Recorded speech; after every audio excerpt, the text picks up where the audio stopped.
Beliau mengatakan dalam muqaddimah kitab beliau, Muqaddimatun alhamdulillahilladzi ja'ala hadhil ummata khaira ummatin ukhrijat linnas ta'muruna bil ma'ruf wa tanha 'anil munkari tama'an fir ribhi wal falah. Kata beliau, segala puji bagi Allah Subhanahu wa taala yang telah menjadikan umat ini, yaitu umat Islam kaum muslimin, menjadi umat terbaik yang dikeluarkan oleh Allah Subhanahu wa taala kepada manusia, yang memerintahkan kepada kebaikan dan mencegah daripada kemungkaran. Jadi agama kita yang ahibati fillah rahimakumullah akan menjadi mulia apabila seseorang memerintahkan kepada kebaikan dan mencegah daripada keburukan. Dua ini adalah dua hal yang hendak dimiliki oleh kita. Kalau kita ibaratkan kalau itu burung, yaitu memiliki sayap kiri dan sayap kanan, yang hendaknya dimiliki oleh kita semua, baik seorang muslim maupun muslimah. Harus ada pada dirinya untuk menegakkan kebaikan, memerintahkan kepada kebaikan dan juga mencegah daripada keburukan. Tama'an fir ribhi wal falah, berharap mendapatkan keberuntungan dan kebahagiaan, wa khaufan minal khusrani wal iflas, dan takut akan kerugian dan kehancuran. Jadi di sini beliau menyebutkan bahwasannya di antara faedah daripada amal ma'ruf nahi mungkar yaitu agar kita mendapatkan kebahagiaan dan kesuksesan. Sebaliknya, orang-orang yang enggan menegakkan amal ma'ruf nahi mungkar, maka dia akan mendapatkan yaitu kehancuran, ya, kerugian yang besar. Wa asyhadu an la ilaha illallah wahdahu la syarikalah. Dan beliau melanjutkan, dan saya bersaksi bahwa tidak ilah yang berhak disembah dengan benar melainkan Allah Subhanahu wa taala semata, tiada sekutu baginya. Wa asyhadu anna Muhammadan abduhu wa rasuluhu. Dan aku bersaksi, yaitu kata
Allah Subhanahu wa taala dan itu Allah Subhanahu wa taala. Ini menunjukkan dari ya walau annahum fa'alu ma fa'aluna kana khairan lahum wa ashadda tadbira. Ya, artinya dan seandainya sekiranya mereka itu melakukan apa yang diperintahkan kepada mereka, lakukan Allah SWT, maka itu baik bagi mereka dan akan bukan nikmat mereka. Seandainya mereka melakukan apa yang diperintahkan kepada mereka, maksudnya dari Allah memerintahkan Rasulullah SAW, jika kalian kerjakan, membinakan dia, ini tinggalkan. Maka maka yang langsung baik bagi mereka, bagus bagi mereka wasyad dan bisa, dan akan pokokkan iman mereka, bukan iman mereka. Wa'idhan memiliki dan sungguh Allah Subhanahu wa taala akan berikan kepada mereka pahala yang besar dan jalan yang besar. Jadi mencegah kemungkaran, memberitakan kepada kebaikan, pun kita akan mendapatkan pahala yang besar dari Allah Subhanahu wa taala kepada kita semua. Karena itu seorang muslim mendapatkan pada dirinya dua hal ini, memberitakan kepada kebaikan begitu menunjukkan kepada keburukan. Walau adanya musuh seperti bukan hanya pahala saja, namun orang-orang yang senantiasa berikan kepada kebaikan dan mencegah daripada keburukan pun dengan hal tersebut dia akan mendapatkan petunjuk, akan diberikan petunjuk kepada dia kepada jalan yang lurus. Apakah jalan yang lurus? Pokok dalam ayat yang lain disebutkan, "Falamma nasu ma dhukiru bihi, fatahna 'alaihim abwaaba kulli syai'." Artinya, dan tatkala mereka melupakan apa yang diperintahkan kepada mereka, dan tatkala mereka melupakan apa yang diperintahkan kepada mereka, fatahna 'alaihim abwaaba kulli syai', sehingga kami bukakan pintu-pintu keselamatan kepada mereka. Jadi kami kadang-kadang subhanallah orang itu Allah Subhanahu wa taala menguliakan kepada dia kesehatan, diberikan kepada rezeki. Ya, kata misalkan ada yang dilakukan kepada Allah Subhanahu wa taala, sehingga larangan Allah Subhanahu wa taala terjaga. Dengan harta yang dimiliki dan harta yang dimiliki. Ya, dan dalam mana suara itu maka mereka merupakan apa yang diperintahkan Allah Subhanahu wa taala kepada mereka dengan mengerjakan perkara yang Allah Subhanahu wa taala kewajiban dan juga melaksanakan perintah Allah Subhanahu wa taala lantas berselisih dengan kebawahan tersebut. Hatta tidak baru dimaklumi kemudian mereka berselisih kepada mereka apabila menyebabkan kita menunjukkan kami menyiksa mereka dan yang ketiga mereka mungkin orang yang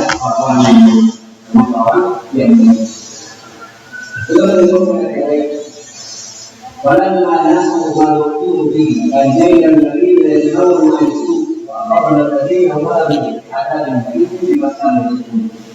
Karena disebutkan bahwasanya pentingnya memerintahkan kepada kebaikan dan mencegah daripada kemungkaran, ya tatkala mereka lupa apa yang diperingatkan kepada mereka, anjaynal ladzina yanhauna 'anis su', lantas kami selamatkan orang-orang yang mencegah dari perbuatan buruk. Jadi ini pentingnya adalah mencegah keburukan. Ya, jadi apa Allah selamatkan kepada orang-orang tersebut. Ya, tatkala mereka lupa apa yang Allah ingatkan kepada mereka, kemudian Allah selamatkan, ya, selamat orang-orang yang mencegah dari perbuatan buruk tersebut. Wa akhadna alladzina zalamu bi'adzabin ba'is. Lantas kami mengadab orang-orang yang zalim dengan adab yang sangat pedih. Jadi ini adalah yang hendak diperhatikan oleh kita semua. Bima kanu yafsukun, terhadap apa yang mereka lakukan. Jadi apa di sini bisa kita katakan, ya, al jazaa'u min jinsil amal. Seseorang itu akan dibalas sesuai apa yang dia lakukan. Al jazaa'u min jinsil al amal. Alhamdulillah makumullah. Kemudian kata beliau hafizahullah taala, wal amr bil ma'ruf wan nahyi al munkar salahun wa islahun. Ketahuilah bahwasannya memerintahkan kepada kebaikan, mencegah daripada keburukan merupakan kebaikan dan bentuk perbaikan. Jadi dua, tatkala kita memerintahkan kepada kebaikan, mencegah daripada keburukan, dua yang kita dapatkan, baik untuk dirinya dan memperbaiki keadaan yang lain. Memperbaiki keadaan yang lain, dia baik, yang pada asalnya ketika seorang memerintahkan kepada kebaikan, dia nanti akan enggan mengerjakan malu pada orang lain. Ya, sehingga ketika dia mengatakan itu tidak boleh, ya, kemudian setelah itu dia ingin terjang, ya, ingin melakukannya, cuma karena dia ingat bahwasannya, ya, tadi saya larang kepada si fulan, masa kok saya melakukan, sehingga dia enggan melakukan hal tersebut. Jadi pada asalnya tatkala orang memerintahkan kepada kebaikan kemudian mencegah daripada keburukan, akan kembali pada diri dia, kembali pada diri dia, dan juga kebaikan kepada orang lain. Salahun islah, baik untuk dia sendiri dan baik untuk orang lain. Jadi selamat untuk dirinya dan selamat juga untuk orang lain. Kata beliau hafizahullah taala, wa fi'lul munkar wa tarkul ma'ruf fasadun wa ifsadun, dan sebaliknya, ya, meninggalkan atau mengerjakan perbuatan yang mungkar serta meninggalkan perkara-perkara yang baik adalah kerusakan dan merusak. Ya, seorang yang enggan memerintahkan kepada kebaikan, ya, kemudian dia menerjang kebaikan tersebut atau membiarkan kepada yang lain untuk menerjang hal yang dilarang tersebut, maka ini merupakan rusak dan kerusakan bagi yang lain. Rusak untuk dirinya dan juga orang lain. Kita akan sebutkan seperti disebutkan oleh Syekh bahwasannya ya, orang-orang yang melihat kemungkaran lantas dia tidak mencegah, maka dia masuk di dalamnya. Ya, akan masuk di dalamnya. Ya, seperti disebutkan dalam ayat tentang bahwasanya Bani Israel itu dilaknat melalui lisan Nabi Daud alaihi salam dan Isa bin Maryam karena mereka tidak mencegah perbuatan keji yang mereka lihat. Jadi ketika dia melihat kemungkaran maka hendaknya dia mencegah. Ya, dan beliau akan menyebutkan pula tingkatan dalam mencegah kemungkaran. Ya, dengan tangan, kemudian dengan lisan, kemudian juga kalau tidak bisa berpindah kepada yang ketiga yaitu dengan hatinya. Dan itu adalah selemah-lemah iman yang dimiliki oleh seseorang ketika melihat kemungkaran. Ahibbatul rahimakumullah. Jadi meninggalkan atau mengerjakan perbuatan mungkar dan enggan mengerjakan kebaikan, maka ini merupakan rusak dan kerusakan kepada yang lain. Rusak untuk dirinya, ya, berbahaya untuk dirinya dan juga merusak yang lainnya. Ya, karena musibah itu tatkala turun tidak memandang orang. Baik dan buruk, soleh dan toleh. Jadi soleh itu orang yang baik, toleh itu adalah orang yang tidak soleh. Soleh wa toleh sama-sama dikena. Ya, tidak memilih. Sehingga hal ini perlu kita lakukan. Kita tegakkan yang ma'ruf dan mencegah yang mungkar. Ya, tidak boleh hanya baik untuk dirinya sendiri, tapi berusaha apa yang dia ketahui dari kebaikan, kemudian dia tahu dari keburukan, yang baik dia perintahkan kepada orang lain, dia anjurkan kepada yang lain. Adapun dia terima dan tidak, itu urusan yang lain lagi. Yang penting dia menyampaikan dulu, menyampaikan yaitu kebaikan tersebut. Tentunya dengan cara yang baik, ya, dengan lemah lembut, dengan bahasa yang bagus, ya, disampaikan kepada orang yang disampaikan tersebut. Begitu pula ketika melihat kemungkaran, maka juga dia mencegah, ya, tentunya dengan cara yang baik pula, bahasa yang bagus, ya, kepada orang tersebut, ya, tidak langsung kemudian dengan suara yang keras atau dengan kata-kata yang tidak baik kepada dia, ya, takutnya kenapa? Karena dia tidak menerima.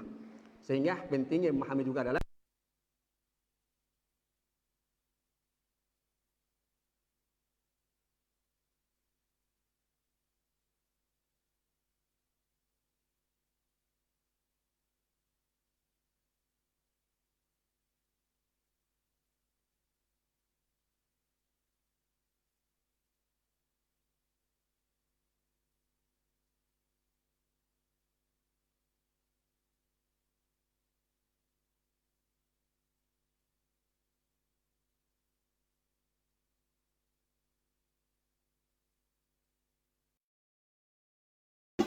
setelah bagus, ya, setelah baik, ya, Allah Subhanahu wa Ta'ala ciptakan dunia ini dengan cara yang baik, maksudnya adalah baik, ya, maka janganlah seorang merusak bumi ini dengan seorang yang melakukan kemaksiatan, juga melakukan kesyirikan yang itu adalah termasuk paling besar. Jadi antara penyebab terjadinya berbagai macam musibah tidak ada yang maksiat yang terjadi. Dan di antara maksiat yang dipercepat hukumannya di dunia dan juga disertai di akhirat adalah kesyirikan. Bahkan kesyirikan kepada Allah Subhanahu wa Ta'ala, mendoakan Allah Subhanahu wa Ta'ala dan beribadah kepada Allah Subhanahu wa Ta'ala, untuk beribadah kepada selain Allah Subhanahu wa Ta'ala syirik. Ya, ada yang kalau dia beribadah kepada selain Allah Subhanahu wa Ta'ala murni, maka dia kafir. Jadi kan, ya, kalau dia dia beribadah kepada Allah Subhanahu wa Ta'ala, kemudian beribadah kepada musyrik. Dan kalau ibadahnya murni kepada selainnya orang kafir, dia tidak beriman kepada Allah Subhanahu wa Ta'ala. Karena Allah, walaupun sudah beritahu kepada Islaminya, janganlah membuat kerusakan di permukaan bumi setelah Allah Subhanahu wa Ta'ala menciptakan bumi ini dengan sebaik-baiknya, dengan baik. Beliau merusaknya dari maksiat kepada Allah Subhanahu wa Ta'ala. Dan dosa paling besar adalah kesyirikan kepada Allah Subhanahu wa Ta'ala. Ada setelah kufur, kemudian kesyirikan, kemudian kalimat yang pertama dan setelah ketinggalan dosa-dosa dan dosa seperti itu. Kemudian beliau menyebutkan wa amrul qulub bil aman. Ketahui bahwasanya penyakit hati pada dua macam. Penyakit hati ada dua macam. Amrul syubhat wa ta'ala bil istighfar. Yang pertama yaitu penyakit hati yang bernama syubhat. Yang pertama adalah yaitu penyakit hati bernama syubhat. Syubhat itu adalah perkara yang ganti, yang belum jelas, sesuatu yang belum jelas. Yang itu sudah jelas bagi sebagai orang yang berilmu, sama banyak orang yang sama begini. Kenapa? Syubhat yang pertama yang ada luar, yang pertama adalah yaitu syubhat. Ya, jadi ini berkaitan dengan keyakinan, berkaitan dengan keyakinan kita. Ya, baik dalam masalah kebetulan juga yaitu yang menafikan orang terhadap agamanya, orang terhadap Allah Subhanahu wa Ta'ala, dia Allah Subhanahu wa Ta'ala terhadap arsy. Ya, kemudian dia akan terjadi Nabi Sallallahu Alaihi Wasallam juga dia tentang kerohanian Al-Quran dari ini masih dalam semuanya. Itu syubhat. Ya, dia ragu akan wujud Allah Subhanahu wa Ta'ala, adanya Allah Subhanahu wa Ta'ala, orang yang Allah Subhanahu wa Ta'ala bersama dengan arsy. Ya, orang yang berada dari Sallallahu Alaihi Wasallam atau yang lainnya. Ya, dalam perkara-perkara itu keyakinan. Di dalam hati-hati mereka ada penyakit. Dalam hati-hati mereka ada penyakit. Yang maksud adalah penyakit syubhat. Apa itu? Yaitu kekufuran. Kemudian yang menafikan orang terhadap agama Allah Subhanahu wa Ta'ala. Ya, wazalallahu Allah. Lantas Allah amalkan yang penyakit tersebut dalam hati mereka. Walau ada mengenai makan yang dibun. Bagi mereka ada yang selagi dan ada apa yang mereka dustakan. Ya, jadi Allah akan menyebutkan dengan dalam sahabat menyebutkan kita orang kafir. Ya, yang mereka orang munafik. Ini adalah syahid adalah cipulu ingin maupun dari hati mereka ada penyakit yang masalah yaitu syubhat, penyakit kebutuhan, kemunafikan atau orang terhadap agama yang dianut saat ini. Bahkan Rasulullah SAW yang mampu menyimak ada yang lain. Kita beliau mengatakan masalahnya pokok kemunafikan itu kedustaan. Ya, pokok kemunafikan adalah kedustaan. Ya, seseorang yang pada asalnya adalah seorang yang munafik itu menampakkan yang memiliki yang baik, namun menyembunyikan apa? Yang aslinya. Jadi pada asalnya berdusta. Jika dalam menyebut bahasanya kata menyebutkan kata daripada kata munafik, asis dari Allah sebutkan kata al-kadhib, yang dusta. Namun pada asalnya apa? Dia tidak percaya agama Islam. Sehingga apa? Sehingga apa? Menampakkan keislamannya, menunjukkan apa? Menunjukkan apa? Yang asli yang ini. Maksudnya nifaq, dia seorang yang munafik, ya, dan dia maksudnya yang berdusta.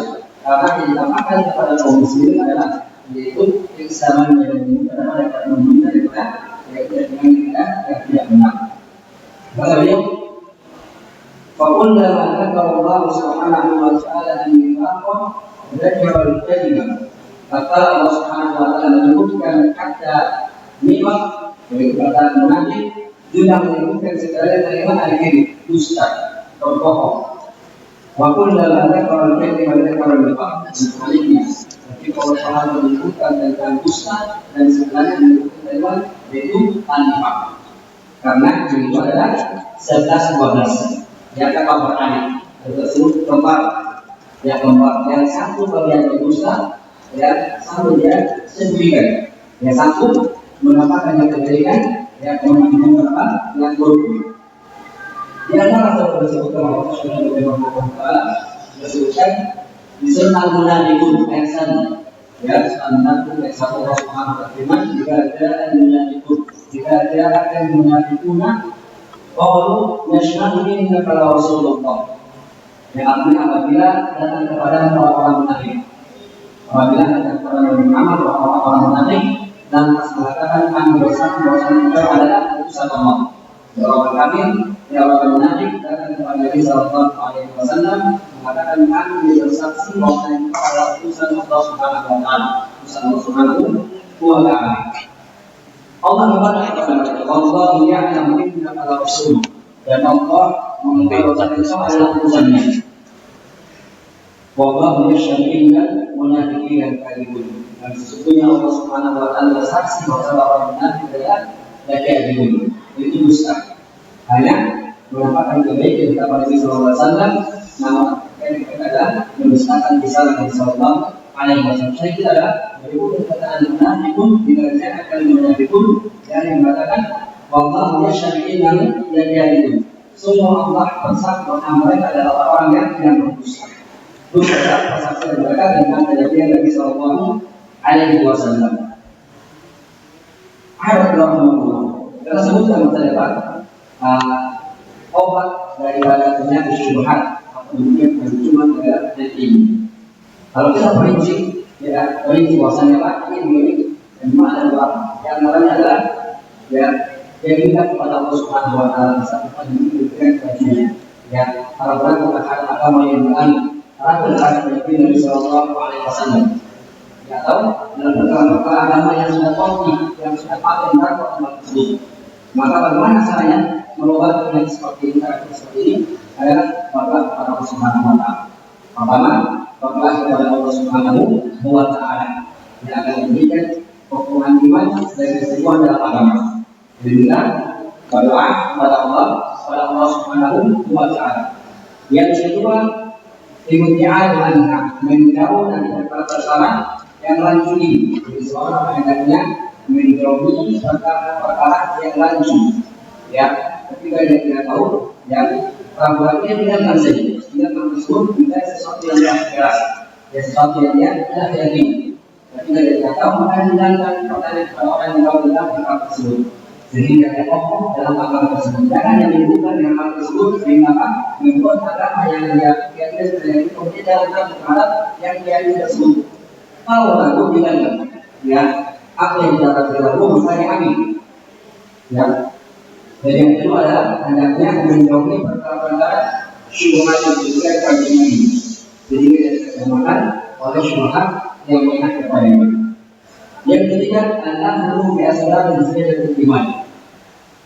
Berikutnya adalah yang pada asalnya orang kalau misalkan dia tak bersyubhat, ragu terhadap agamanya, ragu terhadap risalah Nabi sallallahu alaihi wasallam, ragu terhadap Quran tadi, ya ini adalah pada asalnya karena iman kita. Maka bagaimana caranya? Yaitu melakukan sebab agar bertambahnya keimanan. Mengambil sebab agar bertambahnya keimanan kita. Dan di antara obat yang paling ampuh dan paling mudah untuk menambah keimanan kita adalah tilawah Al-Quran. Membaca Al-Quran itu. Dari antara obat yang mudah adalah keimanan kita adalah yaitu memperbanyak membaca Al-Quran ini. Maka mengetahuinya, membaca Al-Quran dan mengetahuinya. Soal Al-Quran itu perlu kita atau artinya dan hendaknya dan mengulangi kepada bahasa Arab. Namun kalau kita baca membuat hati terang. Dengan tidak dan orang bilang tidak tahu artinya. Diberikan bahasanya Al-Quran merupakan mukjizat dengan Allah Subhanahu wa taala. Karena orang yang tidak pernah belajar bahasa Arab, tidak paham tafsirnya seperti ayat tersebut, namun datang dia baca, menjadikan dia tenang, menjadikan dia kokoh dari iman tersebut. Ya, maka disebutkan ada diri lagi dari diri kepanggilan dengan Allah Subhanahu wa taala. Dan kita tafsir sama siapa? Diri dia dimasukkan dalam Al-Quran dan dia akan mati dulu yang dengannya dari hati kita menjadi tenang. Ini adalah di antara obat untuk mengobati daripada penyakit syubhat ilmu, yang akan ilmu, keimanannya sehingga dia dapat makan oleh hal-hal yang menjadikan dia kepada yang dia yakini tersebut. Kemudian beliau wa amrun syahwatun tada'allaqu bil luqul muharramat sawa'an an nurqi lisan aw al-qalb kamiskan al-basar aw al-matn wal yadayn wal rijlain. Kemudian penyakit yang kedua adalah penyakit syahwat. Ya, penyakit syahwat apa itu? Hawa nafsu. Hawa nafsu. Hubbul maksiat, cinta kepada kemaksiatan. Wal fahsya dan perbuatan keji. Yang ada pada kita adalah dua ini, dengan syubhat dan kita adalah syahwat, cinta akan maksiat, senang kepada kemaksiatan, mengingat perkara-perkara yang tinggi. Ini adalah yang kedua. Dan yang kedua ini berhubungan dengan perkara-perkara yang haram, baik dilakukan dengan cara dengan lisannya, ya, kemudian apa dengan kemaluannya, juga dengan apa dengarannya, ya, juga bisa dilakukan dengan halal, dengan mulut, dan dengan tangan dan tubuh. Jadi ini adalah banyak wasiat yang bisa dilakukan salah yang sama kepada yang kedua ini. Penyakit syahwat. Dan bisa yang mendengar sesuatu yang apa, yang dengan kemudian apa, perkara-perkara yang membuat dia tertarik kepada lawan jenis yang bukan haram yang sama. Atau mendengarkan lagu-laguan yang ada cinta-cintaan di sana. Hal yang memberikan hal-hal yang negatif. Ya, dengan tangannya yang mana sesuatu yang berita orang lain, dengan perut memasukkan hal-hal yang haram kepada perutnya, ya, kemudian juga kaki menjadi wasilah untuk mengambil hal-hal yang haram tersebut. Ini adalah yang kedua, syahwat. Adalah penyakit syahwat. Dan obat daripada yang kedua ini adalah memperbanyak ibadah. Ya, teman-teman, awalnya bahwa yang kedua ini memperbanyak ibadah kepada Allah Subhanahu Wa Taala. Misalnya ada seorang imam kepada Allah Subhanahu Wa Taala, kita kemudian sebuah kemaksiatan Allah menghentikan. Walaupun teman, ya, dekat kita atau bahkan saudara kita tidak melihat, namun Allah Subhanahu Wa Taala melihat apa yang kita lakukan berbentuk kemaksiatan. Sehingga kita berjalan. Jadi obat adalah memperbanyak ibadah kepada Allah Subhanahu Wa Taala, malu kepada Allah Subhanahu Wa Taala, yang menyelesaikan maksiat, ya walaupun Allah menjadikan kepada orang lain, dan Allah Subhanahu Wa Taala melihat dia menjaga itu. Ya, jadi kan ini adalah obat daripada penyakit yang penyakit syahwat, penyakit syahwat. Juga Allah Subhanahu Wa Taala menyebutkan tentang penyakit ini, ya, menyebutkan tentang penyakit syahwat ini. Ya, Allah Subhanahu Wa Taala menyebutkan tentang istri Nabi Sallallahu Alaihi Wasallam, istri Nabi Sallallahu Alaihi Wasallam surah Al-Ahzab ayat 22. Kata Allah Subhanahu Wa Taala, ya nisa'in Nabi, lastunna ka'ahadin minan nisa' yuqataytunna. Artinya wahai istri-istri para Nabi, kalian juga seperti wanita-wanita yang lain yang boleh bertakwa kepada Allah Subhanahu Wa Taala. Wahai istri-istri para Nabi, kalian juga seperti wanita-wanita yang lain kita boleh bertakwa kepada Allah Subhanahu Wa Taala. Jadi istri para Nabi itu juga mereka sama seperti yang lain. Ketika mereka bertakwa maka kehidupannya tinggi. Dan dalam sejarah, ya, setelah misalnya meninggal dunia tidak boleh yang kaum muslimin menikahi yaitu istri-istri para Nabi Sallallahu Alaihi Wasallam.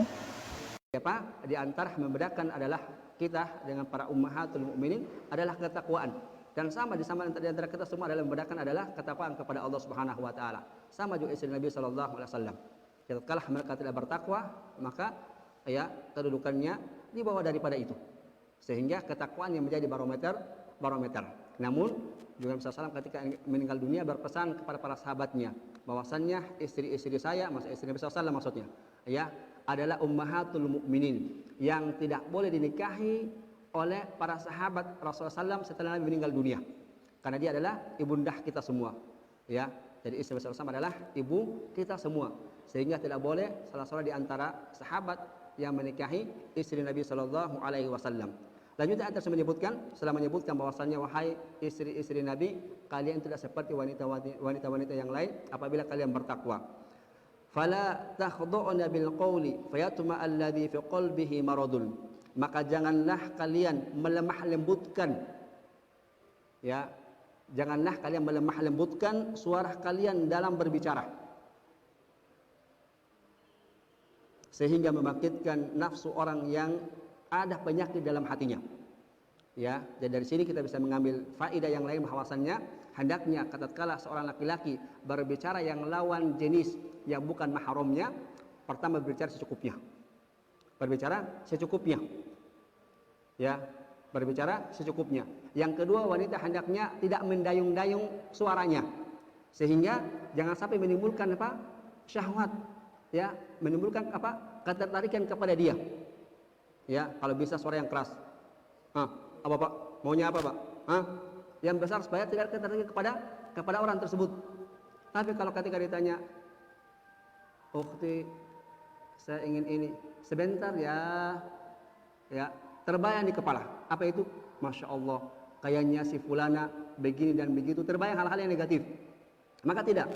Maka pada asalnya seorang muslimah ketika berinteraksi yang lawan jenis, yang pertama secukupnya. Sama juga laki-laki sama. Ya, secukupnya. Lawan jenis bukan mahramnya, secukupnya saja. Secukupnya. Ya, ketika misalkan dia ditanya, ya dianggap dia sebagai orang yang paham ilmu agama, ketika ditanya, "Assalamualaikum Ustadz, ya saya punya pertanyaan begini dan begitu." Dijawab, "Waalaikumsalam." Ya, pertanyaannya begini jawabannya, ya, kemudian selesai. Dibalas, kemudian apa? Si fulana terus membalas kembali, ya, "Syukron, terima kasih Ustadz," tanda lofeh misalkan, atau tanda senyum. Nggak usah dibalas, cukup, ya, jangan dilanjutkan, nanti akan berlanjut terus. Ini kadang barang seperti itu. Sudah, kalau sudah dia jawab kemudian tulisan berikutnya, "Terima kasih Ustadz," sudah, nggak usah dia ucapkan "Waalaikumsalam" dalam hati, nggak usah dijawab.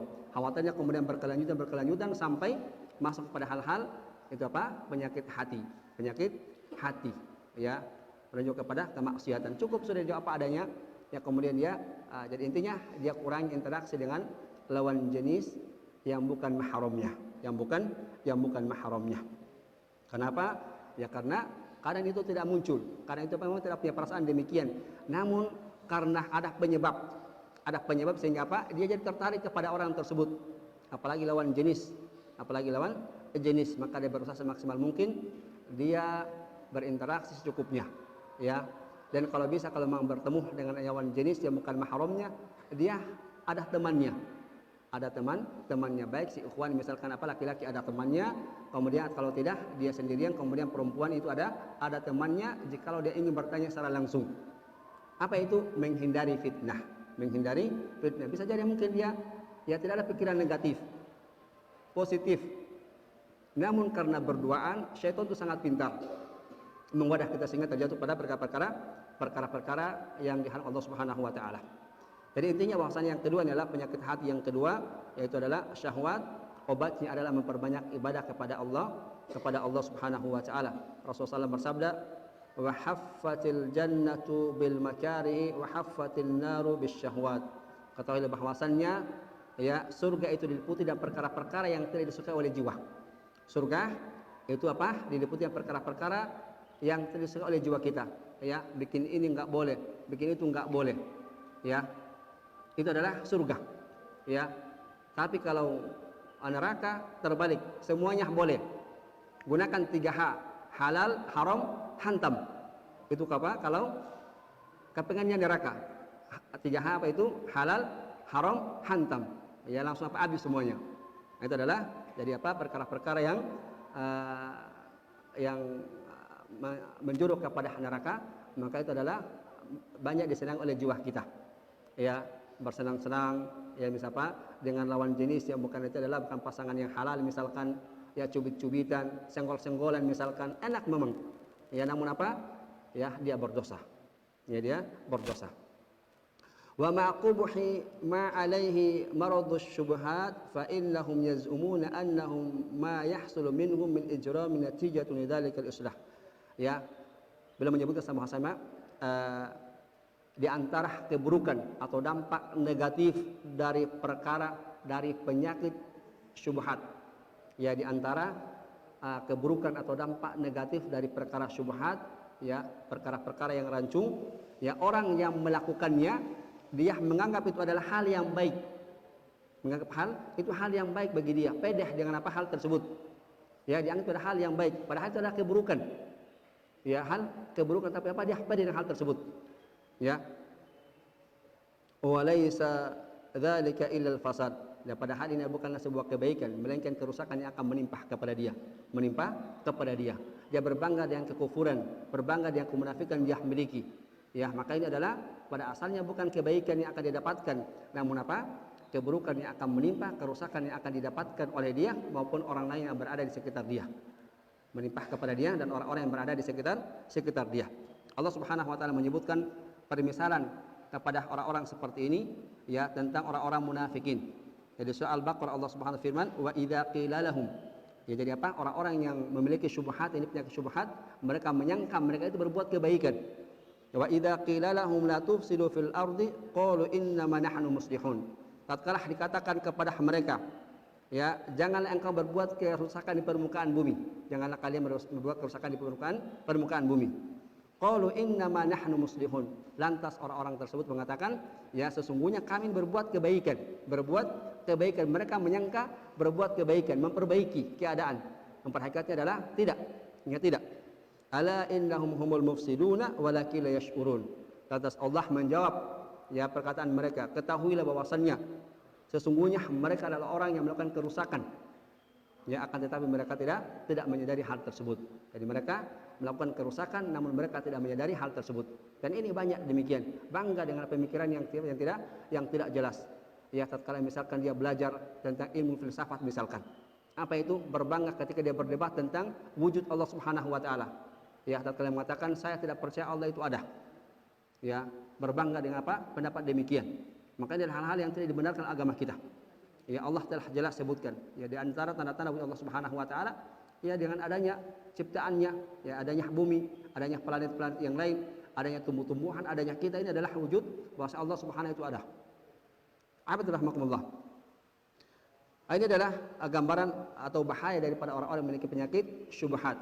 Mereka menyangka mereka sedang melakukan perbaikan, yang pada hakikatnya adalah sebaliknya, ya justru mereka lah yang membuat kerusakan dalam agama ini.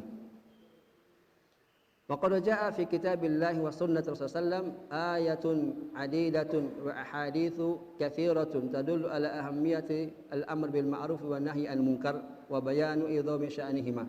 Dan Allah Subhanahu wa taala telah menyebutkan banyak ayat dalam Al-Qur'anul Karim. Begitu pula hadis-hadis Nabi sallallahu alaihi wasallam yang menunjukkan akan pentingnya al-amr bil ma'ruf wa nahyi anil munkar.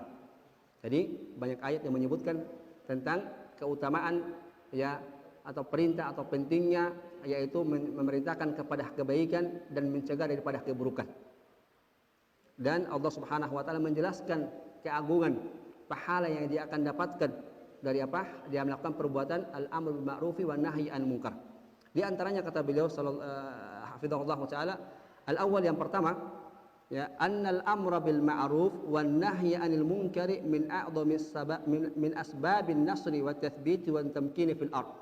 Yang pertama di antara keutamaan seorang dia memerintahkan kepada kebaikan, mencegah daripada keburukan adalah salah satu sebab mendapatkan pertolongan Allah. Tadi apa? Al-amr bil ma'ruf wa nahy 'anil munkar adalah salah satu sebab kita mendapatkan pertolongan Allah Subhanahu wa taala. Keteguhan dan kekokohan. Keteguhan dan kekokohan di permukaan bumi ini. Jadi barang siapa ingin dikokohkan kedudukan permukaan bumi, maka dia melakukan dua hal. Memerintahkan kepada kebaikan, mencegah daripada keburukan. Ya, jadi apa? Di antara yang pertama adalah al-amr bil ma'ruf wa nahy 'anil munkar adalah salah satu sebab mendapatkan pertolongan Allah Subhanahu wa taala, dikokohkan kedudukannya, keteguhan di permukaan bumi ini. Sebab Allah Subhanahu wa taala firman, "Wa lanansurannallahu man yansuruh. Innallaha laqawiyyun aziz." Kata Allah Subhanahu wa taala artinya, dan sungguh Allah akan mengokohkan mereka, dan sungguh Allah Subhanahu wa taala akan menolong mereka ya bagi siapa yang menolongnya. Jadi kalau kita ingin ditolong, yang pertama kali adalah kita menolong agama Allah Subhanahu wa taala. Barang siapa yang ditolong Allah Subhanahu wa taala, maka hendaknya kita menolong agama Allah Subhanahu wa taala. Barulah kita mendapatkan pertolongan. Jadi pertama adalah jika Anda ingin mendapatkan pertolongan Allah Subhanahu wa taala, maka hendaknya pula adalah menolong agama Allah Subhanahu wa taala sehingga Allah akan menolong kita. Akan menolong kita. Innallaha laqawiyyun aziz. Dan sesungguhnya Allah Subhanahu wa taala Maha kuat lagi Maha bijaksana. Alladzina immakannahum fil ard aqamus salata wa atawuz zakata wa amaru bil ma'ruf wa nahu 'anil munkar wal aqibatu walillahi aqibatul umur.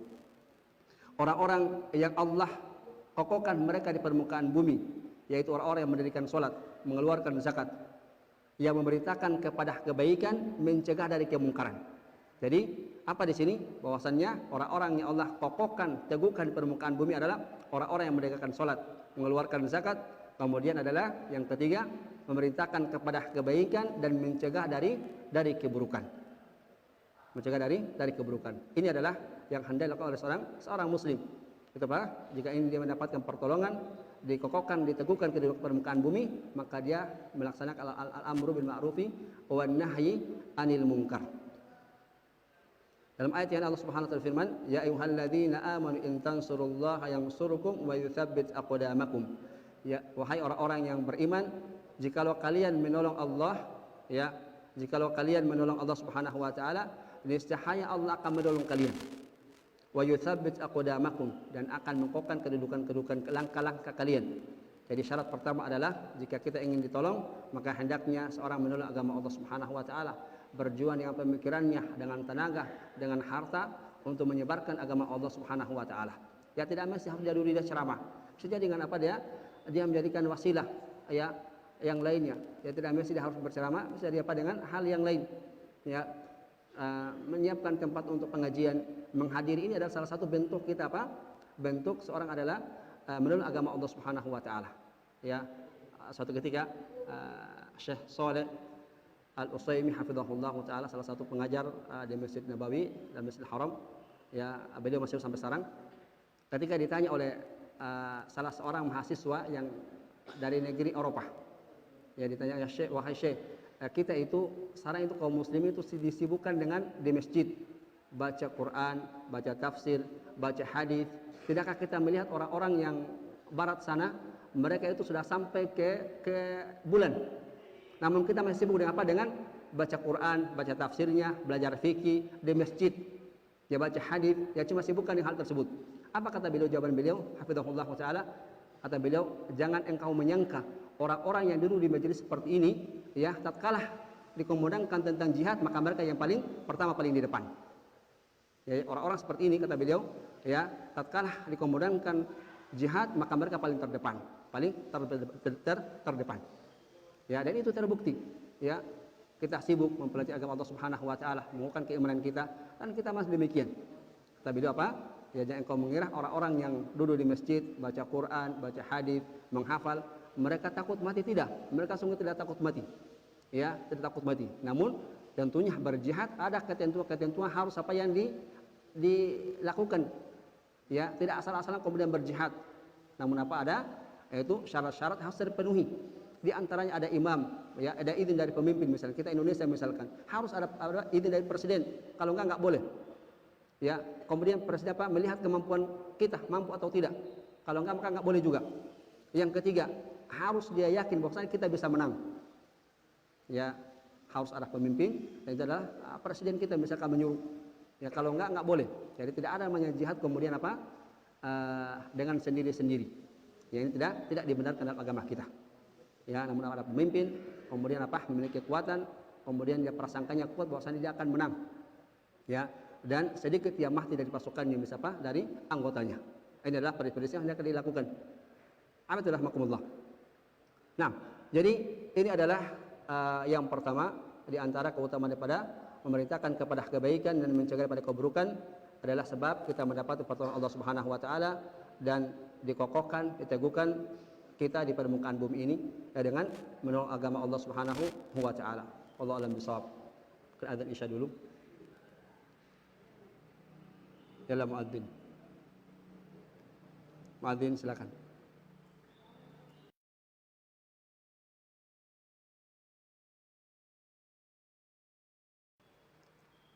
Fadhal ya muadzin.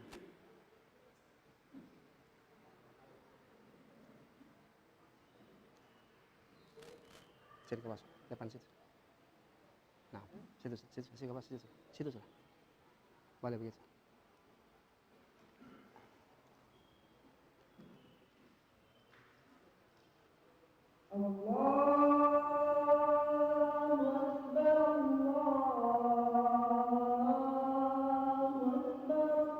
Allahu Akbar.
Baik, kita lanjut kembali.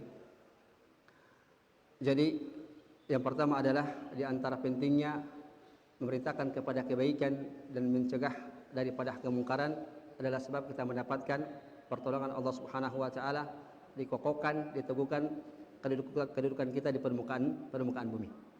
Juga bila menyebutkan hadis wasiat Nabi sallallahu alaihi wasallam kepada sahabat yang mulia Ibnu Abbas radhiyallahu anhuma, salah satu sahabat yang mendapatkan doa Nabi sallallahu alaihi wasallam, yaitu doa sampai beliau diberi gelar dengan apa? Yaitu turjumanul Quran. Ya, seorang sahabat Ibnu Abbas, sahabat kecil. Ya, jadi ini pentingnya seorang dia belajar, tidak melihat dia usia yang masih kecil atau yang sudah tua. Namun semua orang berkewajiban belajar ilmu agama. Ya, Ibnu Abbas mendapatkan doa Nabi sallallahu alaihi wasallam, yaitu Allahumma faqihu fid din wa 'allimhu ta'wila. Ya Allah, pahamkan dia tentang agama dan pahamkan tentang ta'wil. Dan makna ta'wil adalah yaitu tafsir Al-Quran. Jadi Ibnu Abbas salah satu sahabat kecil yang dia diberi atau didoakan Nabi sallallahu alaihi wasallam, kemudian diberi kepahaman tentang tafsir Al-Quranul Al-Karim. Apa wasiat Nabi sallallahu alaihi wasallam kepada Ibnu Abbas radhiyallahu anhuma? Ihfadillaha yahfadka. Jagalah Allah Subhanahu wa taala, maka Allah akan menjagamu. Maksudnya jaga larangan, yaitu ketika ada larangan dia hindari. Ya, dia tidak menerjang larangan tersebut. Ketika ada perintah dia mengerjakan. Ini adalah makna daripada jaga Allah dan Allah akan menjaga engkau. Tatkala seorang dia mengerjakan perintah Allah Subhanahu wa taala, meninggal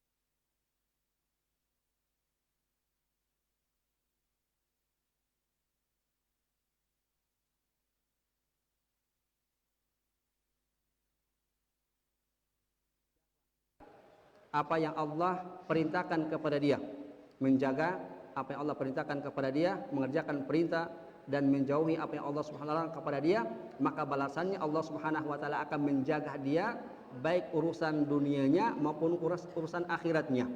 Allah jaga dia tentang urusan dunia dia, ya, agama dia dan urusan akhirat. Jadi Allah berikan 3. Pertama adalah menjaga agamanya, ini paling penting. Menjaga kehidupan di dunia. Yang terakhir adalah kehidupan di akhirat. Allah jaga untuk orang tersebut. Tatkala dia menjaga Allah Subhanahu wa taala dengan menjalankan perintah dan menjauhi larangannya, akan dijaga agama hajinya paling penting, kemudian kehidupan yang sekarang dia jalani, kemudian kehidupan yang kekal di akhirat, yaitu kehidupan akhirat. Fa innal jazaa'a min jinsil amal.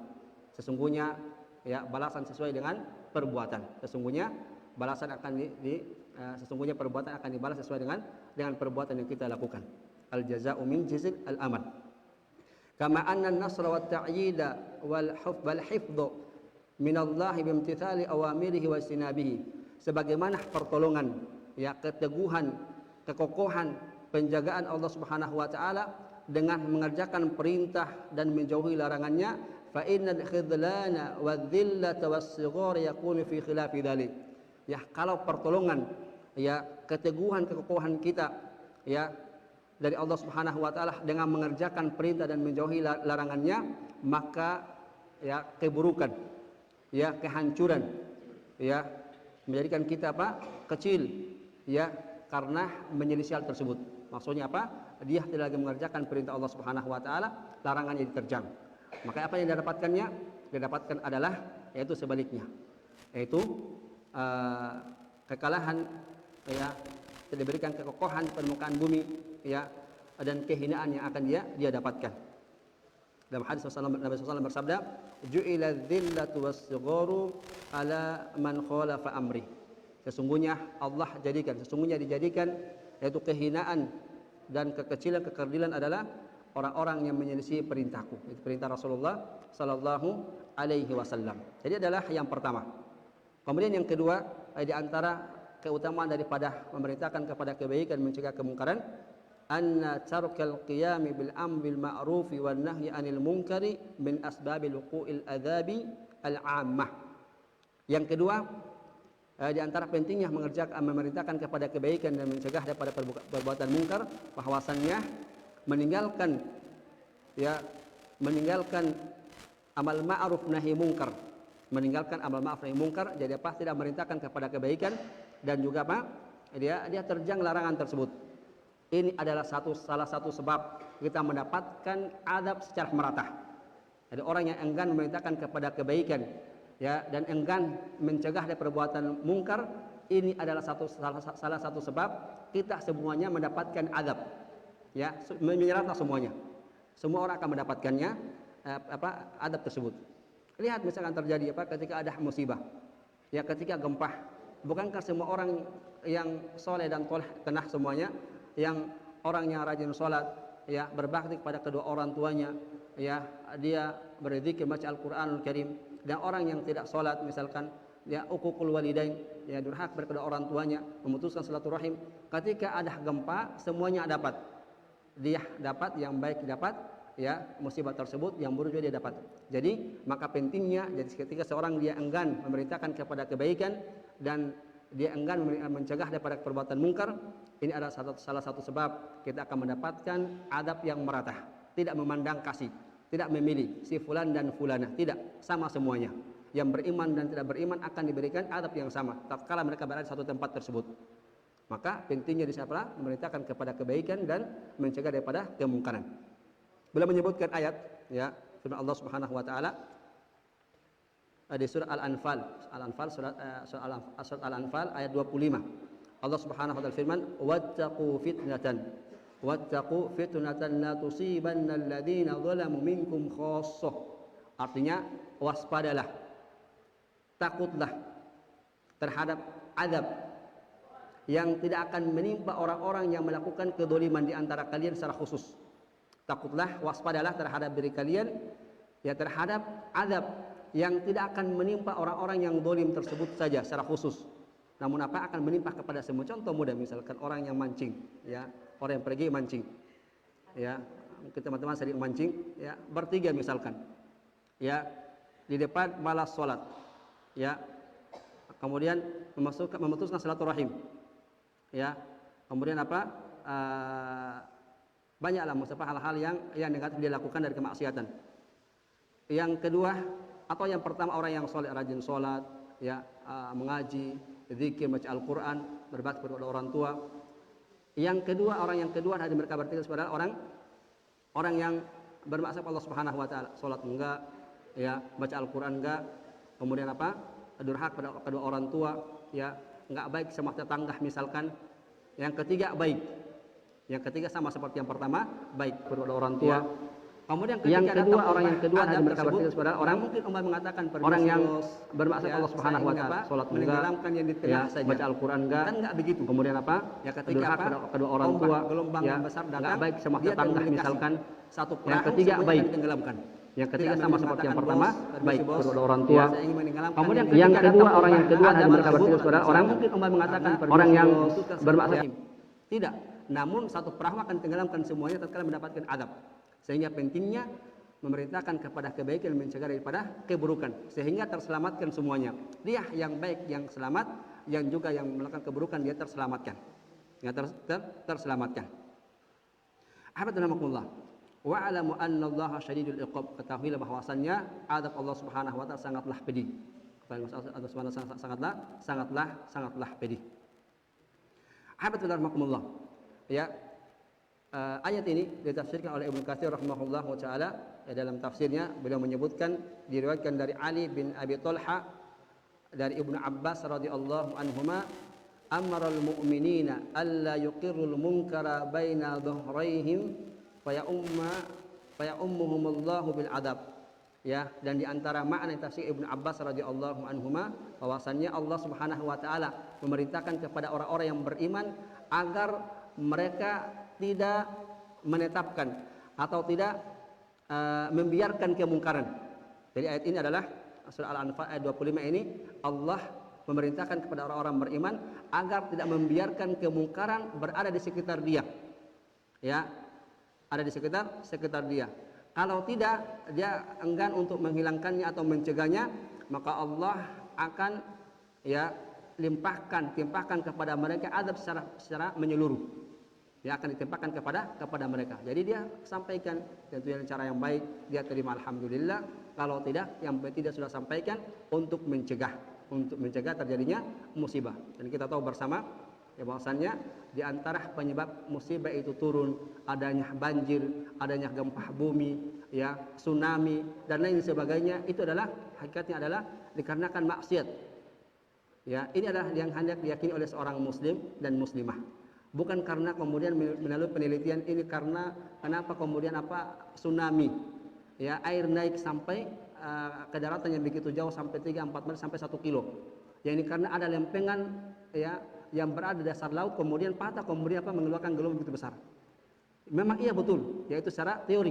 Namun seorang muslim yang pertama kali diyakini bahwasannya tidaklah Allah Subhanahu wa taala menimpakan tsunami, gempa, ya, kemudian banjir kepada kita melainkan karena maksiat yang kita lakukan kepada Allah Subhanahu wa taala. Ini adalah hendaknya kita tanamkan. Siapa? Tidaklah sesuatu menimpa kepada kita melainkan karena disebabkan adalah maksiat yang kita lakukan. Ya, maksiat yang kita lakukan. Alhamdulillah. Juga dalam hadis disebutkan dari sahabat Jarir bin Abdullah, qala Rasulullah sallallahu alaihi wasallam, "Ma min qaumin yu'malu fihim bil ma'asi la yughayyiru illa ammahumullahu biiqabin." Ya, kata Jarir bin Abdullah radhiyallahu an, Rasulullah bersabda, tidaklah pada suatu kaum yang di dalamnya mereka itu melakukan kemaksiatan. Ya, pada suatu kaum mereka itu melakukan kemaksiatan. Ya, lantas di dalam ada orang yang baik, ada orang yang tidak baik, mereka tidak merubahnya.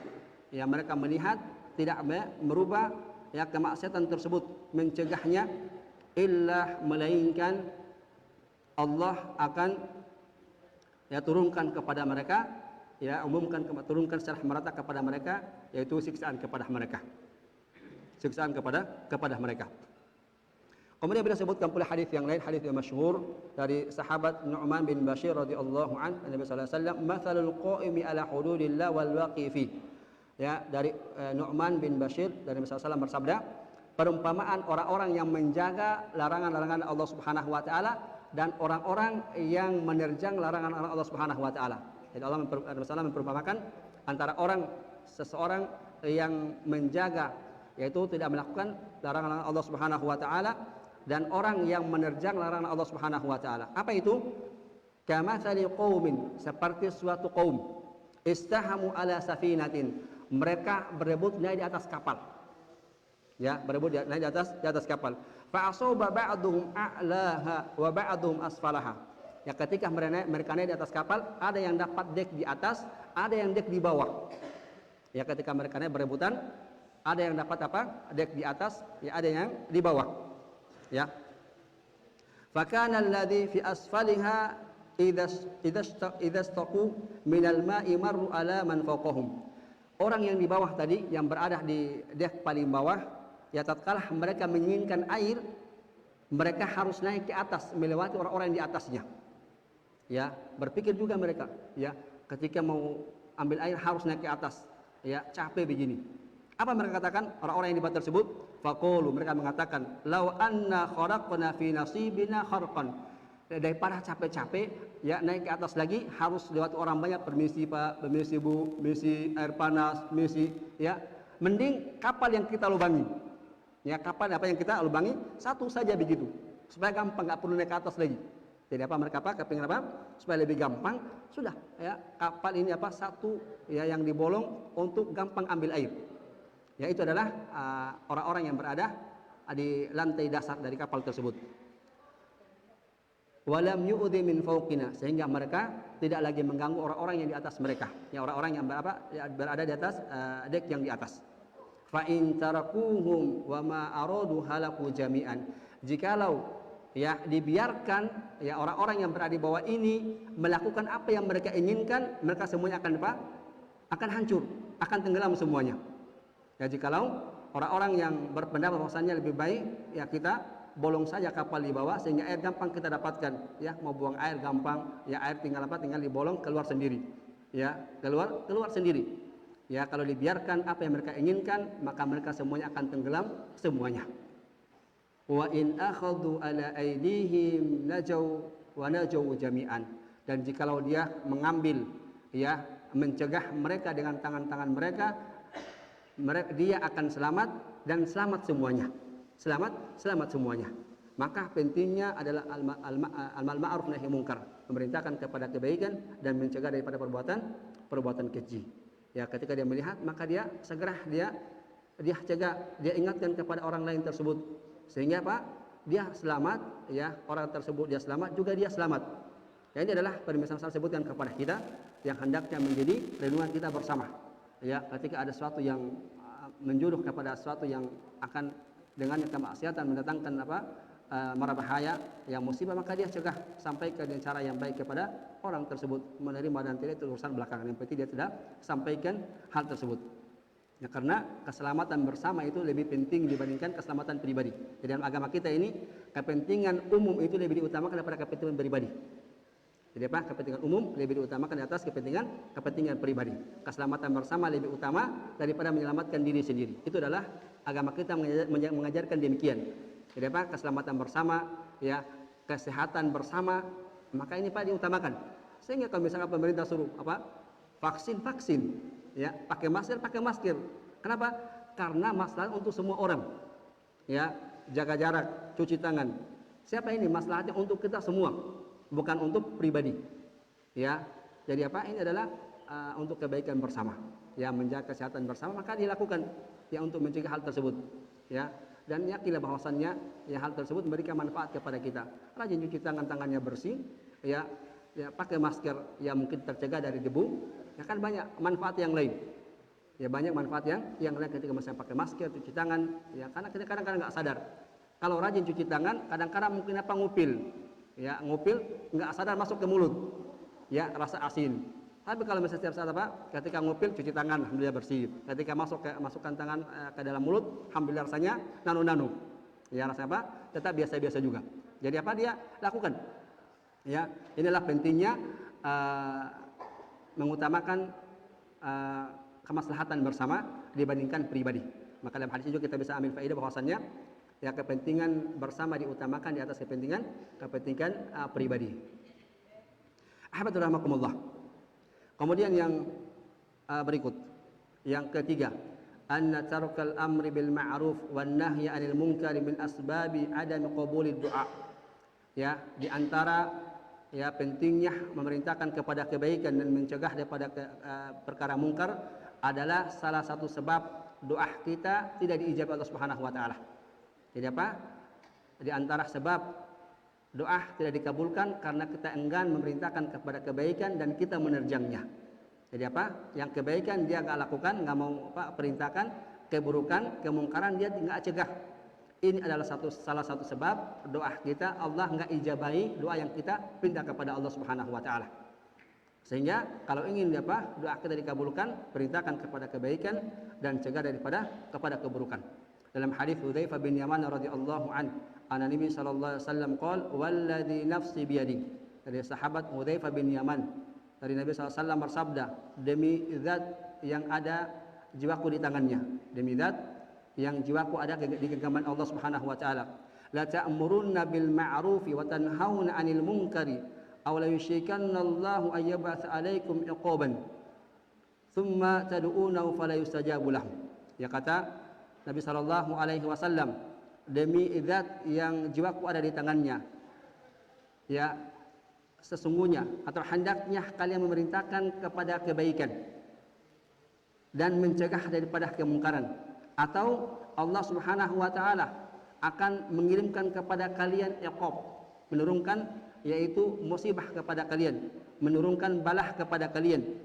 Tsumma tad'unahu fala yustajabu. Kemudian tatkala kalian berdoa, Allah tidak ijabai doa kalian. Jadi di antara orang yang enggan memerintahkan kepada kebaikan dan juga tidak mencegah kemungkaran, ini adalah salah satu sebab Allah tidak ijabai doa kita. Ini menjadi introspeksi kita bersama. Ya, bisa salah satu sebab doa kita tidak dikabulkan karena kita enggan mencegah perbuatan keji atau mungkar, kemudian dan memerintahkan kepada kebaikan.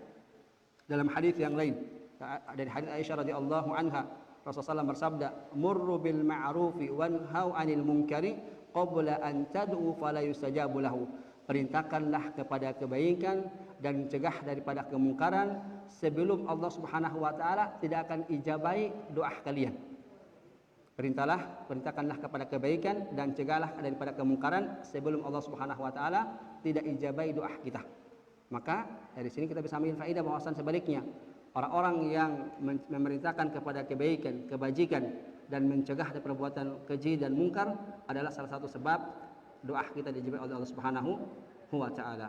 Wallahu alam bissawab. Itu yang bisa kita sampaikan di pertemuan ini. Ya, insyaallah taala kita lanjutkan nanti di pertemuan berikutnya, bagian yang keempat sampai yang ke-12. Jadi disebutkan sekitar ada 12 hal yang hendak diperhatikan oleh seorang wisatawan atau hal yang penting dalam perkara al-amru bil ma'ruf wan nahyi 'anil munkar. Wallahu a'lam bishawab. Ini bisa kita sampaikan kepada teman-teman semua. Semoga bermanfaat untuk kita semua dan bisa kita mengambil faedah dan hikmah dari yang kita sampaikan ini. Nah, ada yang bertanya silakan. Ada pertanyaan silakan.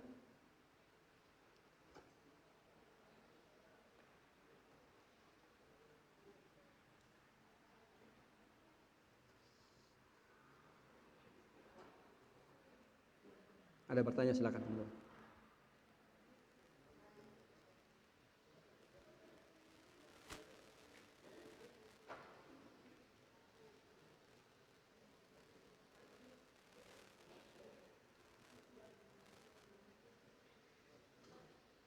Baik, kita cukupkan sampai di sini. Wallahu a'lam bishawab.